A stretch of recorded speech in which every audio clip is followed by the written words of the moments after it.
Assalamualaikum warahmatullahi wabarakatuh. Firstly, I would like to introduce myself. My name is Rahmat Gaho. I'm a student from Magister Linguistic Study Program Universitas Warmadewa, Denpasar, Bali, Indonesia. On this occasion, I would like to present my paper entitled What's Up with Vocabulary and Grammatical Use in News Texts at the parallel session of the 18th Annual Atmajaya Linguistic Conference, Kolita. Atmajaya Linguistic Conference, or Kolita, which was held online. Introduction.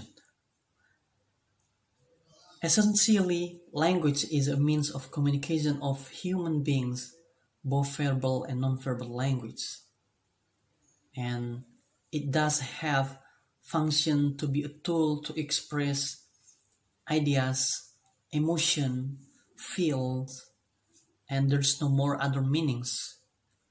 It means that language hierarchically just as a tool of communication by each other. Language is viewed as a carrying out a specific communicative function by providing a collective with a presumption of communicability, according to Sibiok, 2001. At times, it may appear that language are used by humans only as a means to communicate something merely, but unconsciously, language is also used in a certain purposes, such as promoting a brand product, entertaining people, such as comedies, poems, songs, and educating persons, like teaching students. However, in the present day, we encounter that language is used to kill somebody's character through bullying, sharing hoax, maligning other people, and so on. Moreover, language is used to convey more than proportional content of what is said. For example, language used in a text in various purposes. What I mean here is, when we read a text, for example, newspaper, it has another meaning. It's not only the language talking about what the literal meaning has, but beyond on that meaning actually that was written within. According to Crispendorf, texts do not have single meaning that could be found, identified, and described for what they are. Moreover, language used in the text, such as news text, has different functions.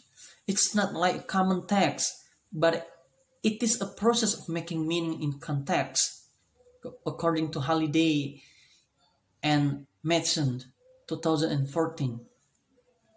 It is in line with Fowler stated that the content of newspaper is not facts about the world, but in a very general sense, ideas, beliefs, values, theories, proportions, ideology. One crucial way in which language affects social actions and relation is through the normalization of ideology. Another is through legitimation, according to Hart and Van Dijk.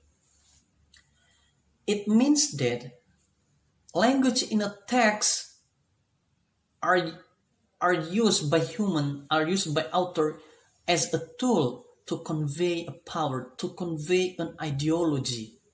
And it is a problem, because as a common person, they don't know what actually means that language in a text. That is why, based on the description, the research purpose is to analyze the meaning of words and grammar in the news text pragmatically and semantically. And the second is to analyze the ideology contained in the news text. Research method. This study was designed in qualitative method by using critical discourse analysis as an approach to analyze the news text. Critical discourse analysis is so really relevant with this study because I'm going to analyze the text that the best method to do that by utilizing the critical discourse analysis. And then all data used in this study are collected from magazine, especially from Tempo, the 14th March 2020 edition, which the headline Compang Camping Corona. All the data are taken from Tempo, are 10 head news. Between the 10 head news, 7 news discussing about coronavirus disease or COVID-19, and the other 3 news talking about domestic, economic, business, and legal sectors. The headlines which are selected to be analyzed were menyangkal krisis menuai bencana, the second akrobat tanpa kabar pusat, next the getar-getir daerah menghadapi wabah, and then kota-kota yang mendadak sunyi, and then ketika Ka'bah tanpa umroh, and then Ahmad Yuryanto, ini seperti efek domino, and then satwa liar penampung virus, and then lobby telik sandi di pabrik kabel, and then habis sehat terbitlah defisit, and the last is ancaman buoy bisnis radiasi. So all the data, 10 head news are taken from magazine, especially in Tempo. And then the technique of data analysis in this study, researchers applied semantic and pragmatic techniques in analyzing the data in order to investigate the form and the meaning of vocabulary and grammar used in news text. Also to analyze the ideology of news text by comparing the literal meaning and meaning beyond the sentence, or as we know that pragmatically. And then the result and discussion. Based on the analysis, for the first research question is the meaning of vocabulary and the grammar in news text semantically and pragmatically shows that semantic meaning of each word used always involves the synonym. It gives rise to a double interpretation or ambiguity. Meanwhile, the structure of the clause used is a minor clause. So it is very difficult to determine the markers of discourse. However, actually the markers, the use of discourse markers can help the readers to identify the purpose and meaning of the sentence.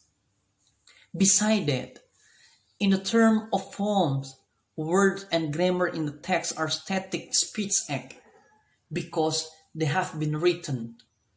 But actually, as we know that, in the term of meaning, both the word and grammar are extremely dynamic and unpredictable.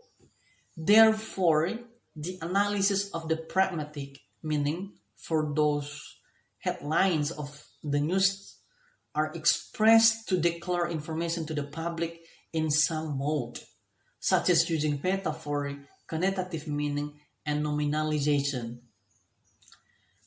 Simply, this result say that mostly the headlines, the title of the news, use metaphor or connotative meaning, and they try to make a nominalization process. That's why reader sometimes confused how to understand the content of the news. Besides that, the second research question is the ideology found in the news text shows that all headlines analyzed in the text always display different features of conveying information. One of them is the use of metaphorical meaning in news headings, such as in news number 1, 2, and 9. This result can be seen in my paper full text. It causes the news not to look like a scary person, and the reader wants to find out the real truth. In other words, ideology in this discourse can be seen in the tendency of the authors to convey information that is not forthright, ambiguous, like using metonym and minor clauses. Simply that ideology that conveyed by author is one way of the author convey his ideology by utilizing the word by using such as using metonym. What the structure or grammar, they try to use the minor clauses. So they try to reduce using a complete sentence. The reason is to make the reader more critically, to make something interest in their heading news. That's the point actually. That's the way how the author convey the ideology in the news text. Well, the last part is conclusion. Grounded by the result of the analysis can be concluded that understanding news, particularly the newspaper, the readers should look beyond the semantic meaning or the pragmatic perspective. It is aligned with Halliday and Madsen 2014, convincing that the word is likewise a linguistic unit. And here, we will keep on utilizing a similar term for both, on the grounds that the correspondence is sufficiently close to each other. The two classes, orthographic word and syntactic word, are similarly flavy. That's the conclusion, and through this research analysis, researchers hopefully the next study should be expanded in other newspapers by looking at the pragmatics, particles, or the culture pragmatic, so that its hidden meaning within text is easily visualized. So that's all for the presentation, and thank you so much.